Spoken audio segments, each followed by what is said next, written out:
Welcome to our channel this is Aarti Chauhan.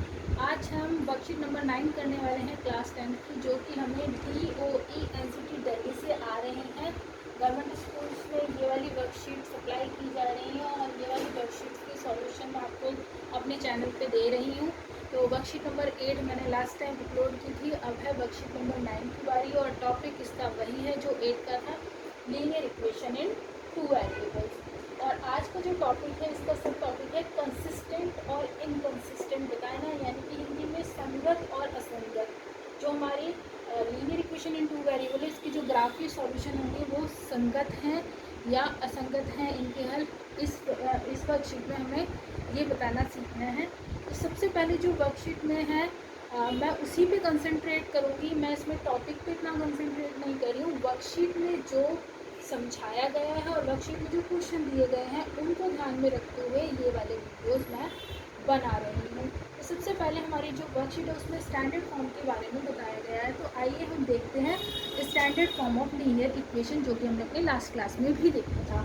तो standard form of linear equation in 2 variable होता है आपका ax + by + c = 0, जिसमें 2 variable आपको दिखाई दे रहे हैं x और y, ये अननोन्स हैं। और वेरिएबल्स का मीनिंग है कि इनकी जो वैल्यू है वो वेरी करती है, यानी कि कोई फिक्स वैल्यू नहीं है। जैसे 3, 4, 7 इस तरह से कोई फिक्स वैल्यू नहीं है, इनकी वैल्यू कुछ भी आ सकती है। और इनके साथ जो आप देख रहे हैं a, b, ये x और y के कोफिशिएंट है, यानी कि इनमें गुणांक है जो x के साथ मल्टीप्लाई हो रहा है और जो y के साथ मल्टीप्लाई हो रहा है। और जो थर्ड टर्म आप देख रहे हैं वो है c मतलब कांस्टेंट, कोई कांस्टेंट टर्म इसके साथ ऐड है। मतलब फर्स्ट भी वेरिएबल वाला टर्म है, सेकंड भी वेरिएबल वाला टर्म है और जो थर्ड टर्म है वो हमारा कांस्टेंट टर्म है और राइट साइड में इसकी 0 है। मतलब standard form of linear equation जब आप लिखते हैं तो उसमें अगर राइट में कोई टर्म दिए तो आप उसको लेफ्ट में लेके आए और राइट साइड को 0 कर दें। तो ये हमारी स्टैंडर्ड फॉर्म यानी कि मानक रूप में कन्वर्ट हो जाएगा। तो वर्कशीट आगे करने से पहले मैं आपको एक बार वर्कशीट दिखा देती हूँ। आप चाहें तो इसका स्क्रीनशॉट ले लें अगर आपके पास अवेलेबल नहीं है। तो जो भी इसमें टर्म्स हैं मैं वही समझाने वाली हूँ आपको बोर्ड पे। तो चलिए आगे बढ़ते हैं। वर्कशीट का स्क्रीनशॉट अगर आपने ले लिया है तो देखिए, graphical representation of linear equation in 2 variable हम देखते हैं। सबसे पहले हम देखते हैं जब 2 लाइन का ग्राफ इस तरह से कट करके आएगा, मतलब दोनों लाइन आपस में किसी एक पॉइंट पे इस तरह से कट करेगी, तो ये हमारी इंटरसेक्टिंग लाइन्स होती हैं। और जब लाइन्स इंटरसेक्टिंग है तो हमारे पास सिर्फ ये जो पॉइंट है जहाँ पे दोनों मीट किए हैं, ये ही पॉइंट हमारा सॉल्यूशन होता है। तो ये हमारी यूनिक सॉल्यूशन, यूनिक कह सकते हैं, या वन सॉल्यूशन की कंडीशन होती है जब हमारी इंटरसेक्टिंग लाइंस होती है। अब सेकंड देखिए, 2 लाइंस या तो कट करेंगी या कट नहीं करेंगी। तो दूसरी कंडीशन पे आएगी ओवरलैपिंग लाइंस। तो ऐसा भी हो सकता है कि एक लाइन का जो ग्राफ बने दूसरी लाइन का ग्राफ सेम वही बने, यानी कि उसी के ऊपर दूसरी लाइन भी आएगी। तो इनको हम ओवरलैपिंग लाइंस कहते हैं। तो ओवरलैपिंग लाइंस में सेम लाइन है तो सारे ही जो पॉइंट्स हैं वो कॉमन पॉइंट्स हैं, दोनों ही लाइंस के पॉइंट हैं। तो यहाँ पे हमारे जो सॉल्यूशन है वो बहुत ही सारे हैं और ये इनफाइनाइटली मैनी सॉल्यूशंस कहलाते हैं। तो यहाँ हमारे जो सॉल्यूशंस हैं, नंबर ऑफ सॉल्यूशन वो काउंटेबल नहीं है, इनफाइनाइटली मैनी सॉल्यूशंस होंगे।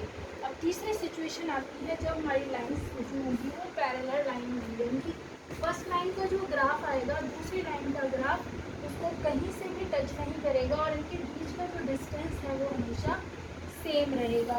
तो उस केस में आप देख रहे हैं दोनों लाइन पैरेलल है तो ये कभी मीट नहीं करने वाली, यानी कि इनका कोई भी पॉइंट कॉमन पॉइंट होगा ही नहीं। तो जब कॉमन ही पॉइंट नहीं है तो कोई सॉल्यूशन भी नहीं होगा। तो पैरेलल लाइन का जब ग्राफ बनेगा तो ये नो सॉल्यूशन वाला केस है। तो 3 केस अराइज होते हैं हमारे पास। जब लाइन इंटरसेक्ट करेगी तो यूनिक सॉल्यूशन आएगा, यानी कि वन सॉल्यूशन आएगा, यानी कि एक्स और जो वाई वेरिएबल है उनका केवल एक एक वैल्यू आएगी। दूसरा ओवरलैपिंग लाइन्स, यानी कि ये सारे ही कॉमन पॉइंट्स हैं तो एक्स और वाई के इनफाइनाइटली मैनी सॉल्यूशंस होंगे। तीसरी सिचुएशन जब पैरेलल लाइन ग्राफ में हमारी ड्रॉ होंगी तो उस केस में नो सॉल्यूशन का केस होगा, यानी कि कोई भी हल नहीं होगा। तो देखिए, हमने देखा जो सॉल्यूशन है हमारे पास 2 टाइप के होंगे, कंसिस्टेंट और इनकंसिस्टेंट, जिसको हिंदी में हम संगत और असंगत कहते हैं। अब जो कंसिस्टेंट है, कब कहेंगे लाइन को, सॉल्यूशन को, कि जब किसी भी टाइप का सॉल्यूशन हमारे पास अवेलेबल है, चाहे वो यूनिक सॉल्यूशन है, चाहे वो इनफाइनाइटली मैनी सॉल्यूशन है। मतलब एक हल है या अनेक हल है, पर हल तो एग्जिस्ट कर रहा है ना, सॉल्यूशन तो हमारे पास है। तो यूनिक सॉल्यूशन हो या इनफाइनाइटली मैनी सॉल्यूशन हो, उस केस में जो हमारा लाइंस हैं वो कंसिस्टेंट कहलाएंगी। तो ये कंसिस्टेंट में हमारे दो केस अराइज होंगे, यूनिक सॉल्यूशन वाले और इनफाइनाइटली मैनी सॉल्यूशन वाले। यूनिक को हम कहते हैं अद्वितीय हल, यानी कि दूसरा जिसमें कोई हल ना हो, यानी कि एक हल। अद्वितीय हल को हम एक हल भी कहते हैं, एक सॉल्यूशन, वन सॉल्यूशन। और इनफाइनाइटली मैनी सॉल्यूशन के क्या होंगे, अनंत हल होंगे। अनंत मतलब बहुत सारे, मैनी सॉल्यूशन। तो ये दो कंडीशन हमारी कंसिस्टेंट में अराइज करेंगी।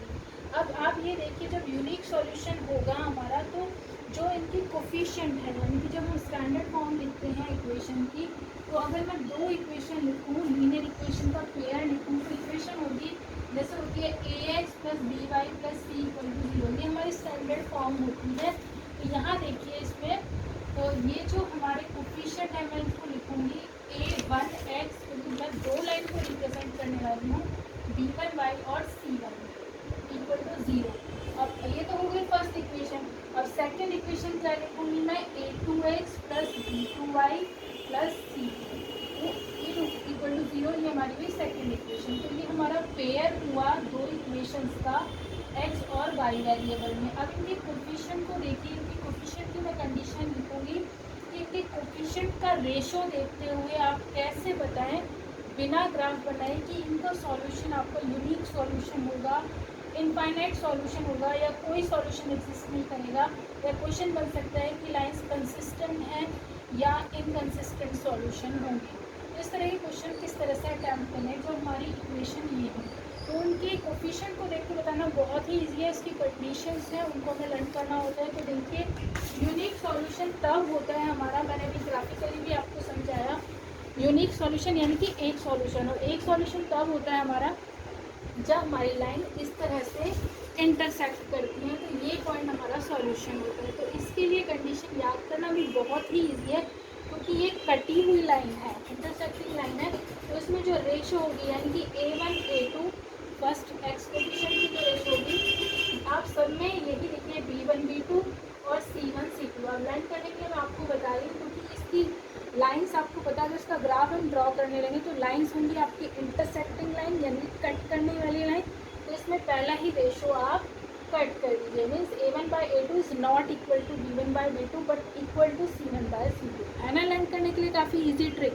अब देखिए, infinitely many solution. Infinitely many solution आते कब है, जब हम इसका ग्राफ किस तरह का होता है, जब लाइन होती है हमारी ओवरलैपिंग, यानी कि एक दूसरे के ऊपर ही होती हैं और सारे पॉइंट्स कॉमन पॉइंट हो जाते हैं।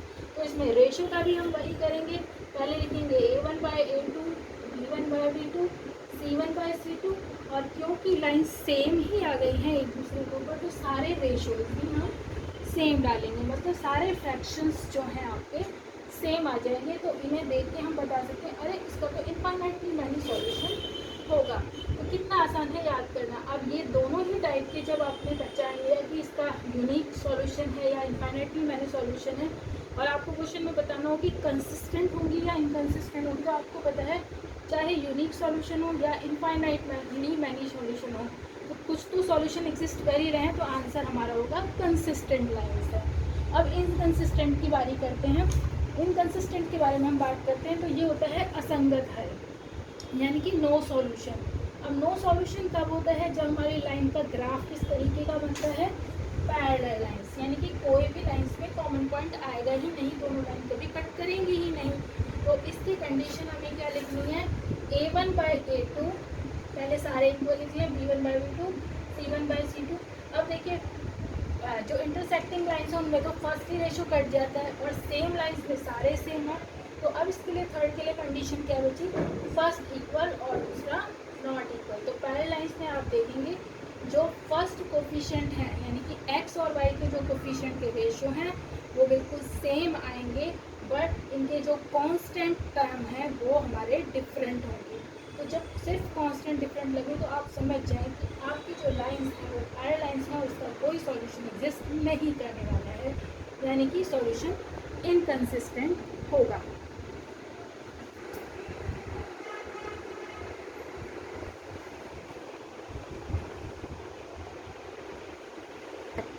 देखिए हमारे पास ये क्वेश्चन दिया हुआ है वर्कशीट में, इसमें हमें कंसिस्टेंट और इनकंसिस्टेंट बताना है और ये बताना है कि जो सॉल्यूशन है वो किस टाइप के सॉल्यूशन होंगे। तो उसके लिए हम रेशो लिखेंगे, कंडीशन हमें पता है। अब तो हम पहले ए का कोफिशिएंट देखिए, इसमें एक्स का जो कोफिशिएंट यानी कि ए है, कुछ दिखाई नहीं दे रहा तो वो 1 है, तो आप सबसे पहले लिखिए 1 और इसमें एक्स क्या है ओवर में लिखिए 3। तो ये रेशो हुआ ए इसका A1/A2।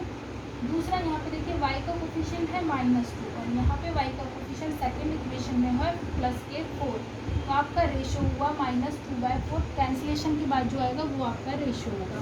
तो पहले मैं इस तरह से लिख लेती हूँ। अब देखिए दोनों इक्वेशन स्टैंडर्ड फॉर्म में, तो c आपका यहाँ पे है 1 C1 और C2 है -20, तो इनका हम डिवीजन ले लेंगे और बीच में मैंने कोई भी साइन नहीं लगाया है, तो ये तो पहले से ही स्टैंडर्ड फॉर्म में है, लोएस्ट फॉर्म में, इनको हम कैंसिल करेंगे तो ये होगा -1/2 और ये होगा माइनस साइन तो ऊपर ही लगा लेते हैं 1/20।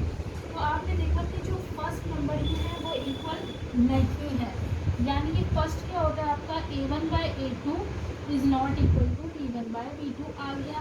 तो ये कंडीशन मैंने आपको लर्न करके भी बताई थी कि जब फर्स्ट ही क्रॉस हो रेशो, तो क्रॉस होने पे क्या होता है हमारी लाइन भी क्रॉसिंग लाइन्स आएंगी और क्रॉसिंग लाइन के केस में क्या होता है सॉल्यूशन क्या होता है, ये पॉइंट सॉल्यूशन होता है। तो हमें सबसे पहले क्वेश्चन लेके हमें बताना है कंसिस्टेंट या इनकंसिस्टेंट।